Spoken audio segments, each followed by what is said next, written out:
de Luc, l'Évangile selon Luc, au chapitre 23, au versets 32 et 33, ceci. On conduisait en même temps que Jésus deux malfaiteurs qui devaient être mis à mort avec lui. Lorsqu'ils furent arrivés au lieu appelé Crâne, ils le crucifièrent là, ainsi que les deux malfaiteurs, l'un à droite, l'autre à gauche. Permettez-moi de vous parler de trois croix. C'est ce récit que nous découvrons dans l'évangile de Luc au chapitre 23, que l'on peut lire du verset 32 jusqu'au verset 43, mais dont je vais vous parler maintenant. La première de ces croix, je l'ai appelée la croix imméritée, non méritée. C'est celle sur laquelle Jésus est crucifié. Dites-moi, comment pourrait-on condamner un homme parfaitement innocent? Un homme qui n'a jamais transgressé la loi. Un homme qui n'a jamais fait de mal. Un homme qui a guéri et béni des milliers de gens. Un homme qui n'a fait que du bien.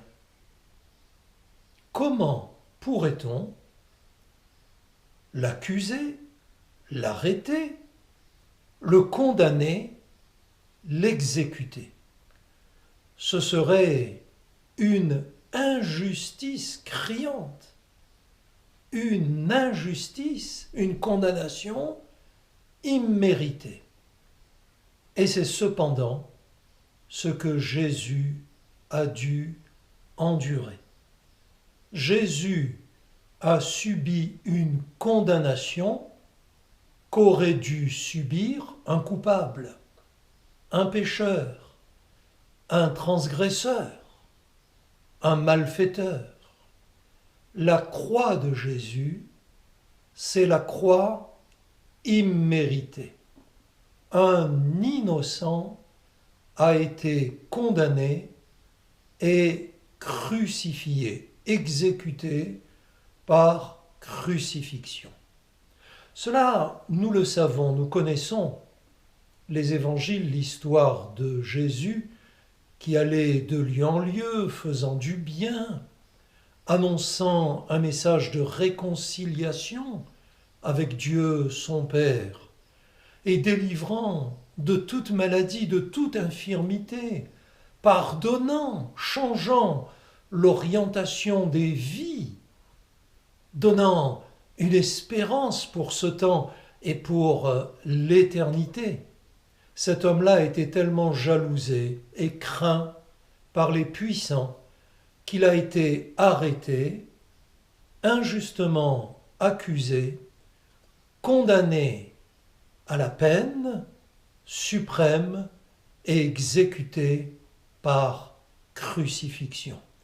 Vous comprenez pourquoi j'appelle cette croix-là la croix imméritée.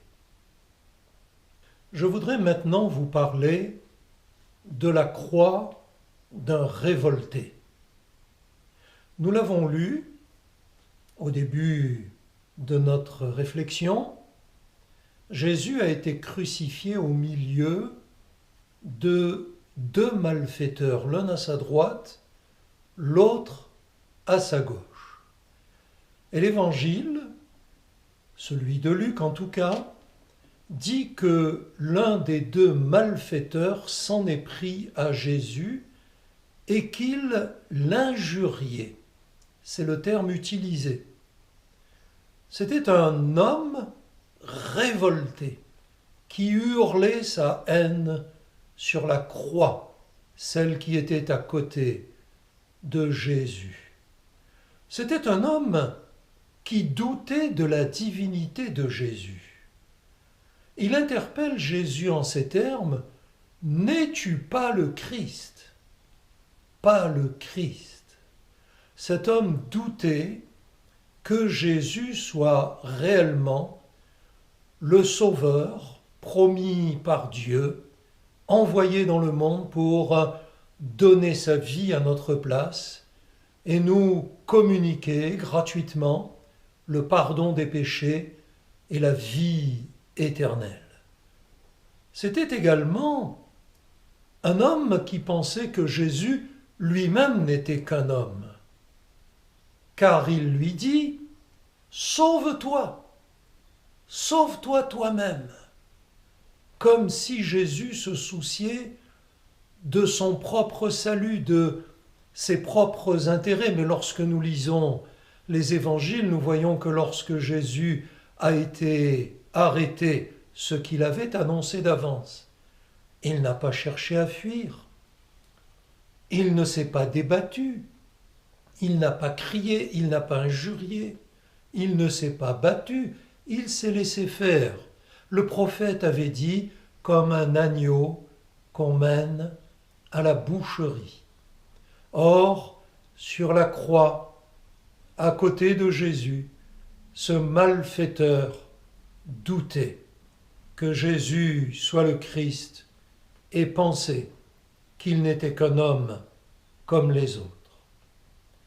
C'était également un homme qui a réalisé qu'il n'avait plus de solution, qu'il était dans une situation sans issue et que toutes ses forces, toute sa ruse, tous les rudiments qu'il avait acquis durant sa vie ne lui servaient plus à rien et que désormais il était perdu, car il finit par dire à Jésus « Sauve-nous, sauve-nous ». Mais c'était sans espoir et désormais sans issue. Sur cette croix, à côté de Jésus, il y avait un homme révolté, un homme qui subissait une juste condamnation, puisqu'il était un malfaiteur. La Bible dit que toute transgression mérite une sanction et que le salaire, l'aboutissement du péché, c'est la mort. Non seulement la mort physique, mais surtout la perdition éternelle. Maintenant, je voudrais vous parler de la croix d'un repentant. Cet homme, positionné de l'autre côté par rapport à la croix de Jésus, s'est lui-même déclaré contre l'avis de tous. Cet homme va interpeller son collègue révolté en lui disant « Ne crains-tu pas Dieu ?» Cet homme va déclarer qu'il a la foi. Lui craint Dieu, respecte Dieu, croit en Dieu. Il a un Dieu, malgré ses erreurs passées, malgré ses péchés, mais nous sommes tous pécheurs et pécheresses, n'est-ce pas? Cet homme déclare sa foi. Puis cet homme va reconnaître son péché. Nous lisons dans l'évangile de Luc qu'il dira à son collègue révolté « Pour nous, ce que nous subissons, c'est justice. » Il reconnaît que, en tant que pécheur, il a vécu hors de la justice de Dieu et que ce qui lui arrive aujourd'hui est simplement juste. Le salaire du péché, c'est la mort. Puis cet homme va faire une déclaration qui démontre qu'il accepte les lois de Dieu. Il déclare « Nous recevons ce qu'ont mérité nos crimes. » Ces péchés, il les considère comme des crimes. Il a compris que le péché, c'est la transgression des saintes lois de Dieu, et que si à côté de lui, le Christ est en train de donner sa vie, c'est que c'est d'une importance primordiale pour pardonner des péchés, pour pardonner des crimes de transgression, des saintes lois de Dieu. Il ne faut pas moins qu'un innocent donne sa vie à notre place. Puis cet homme va publiquement proclamer la sainteté de Jésus. Il déclarera: celui-ci n'a rien fait de mal. Aucun homme sur terre n'a rien fait de mal. Nous sommes tous pécheurs et pécheresses, consciemment ou inconsciemment, volontairement ou pas. Depuis notre tendre enfance, nous avons tous, d'une manière ou d'une autre et de plusieurs, sans doute, transgressé les lois de Dieu. Et cet homme va reconnaître son état de pécheur, mais aussi la sainteté de celui qui meurt à côté de lui. Celui-ci, dira-t-il, n'a rien fait de mal. Et enfin, cet homme repentant, mourant à côté de Jésus sur sa croix, va confier son devenir, son au-delà, son éternité à Jésus. En ces termes: souviens-toi de moi quand tu viendras dans ton règne. Cet homme croit à l'au-delà. Il a compris que d'un instant à l'autre il va mourir. Mais il croit qu'il y a une vie au-delà. Et que cette vie doit être remise pendant qu'il en est temps entre les mains du Christ, entre les mains du Sauveur du monde.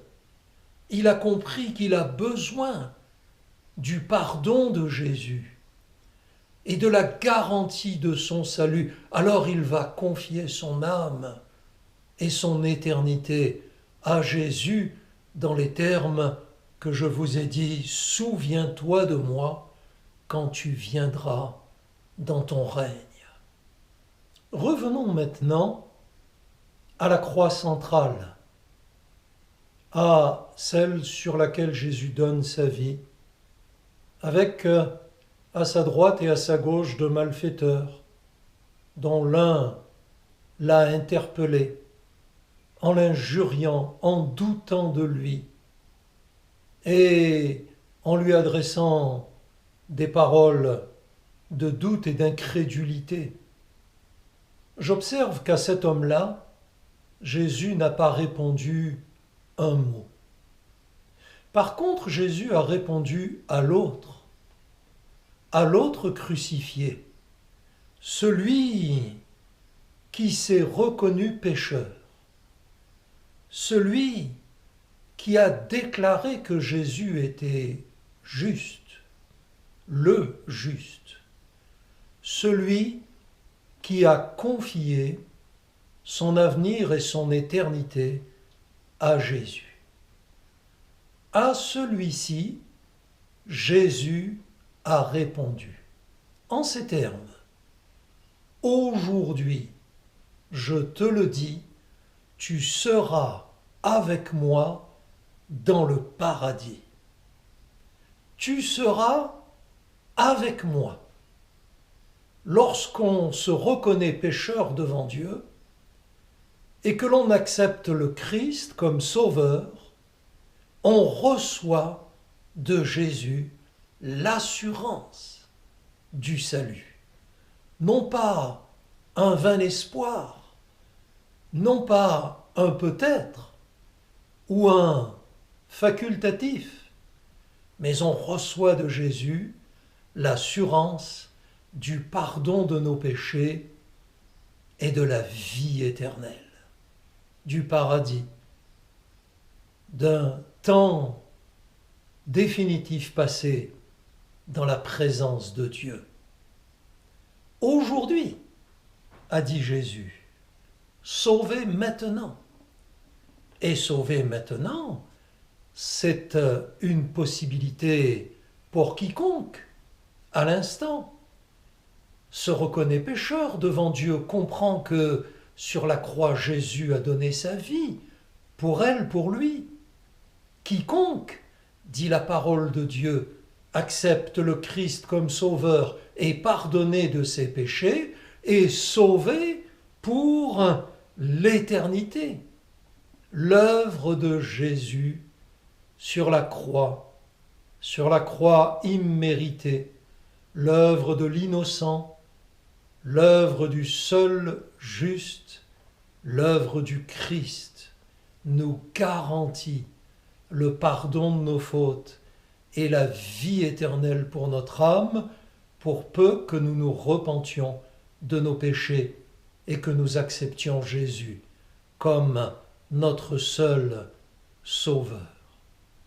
Il y avait 3 croix sur le mont Golgotha.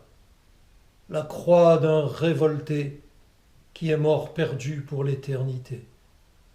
La croix d'un repentant qui a trouvé en Jésus son espérance, qui a trouvé en Jésus son pardon et sa garantie pour l'au-delà, pour la vie éternelle.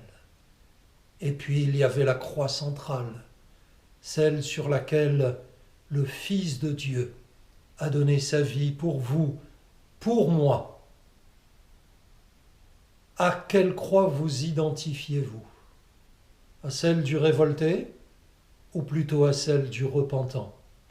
J'invite quiconque a suivi cette réflexion maintenant à réaliser que Jésus a donné sa vie pour lui et à l'accepter comme son sauveur.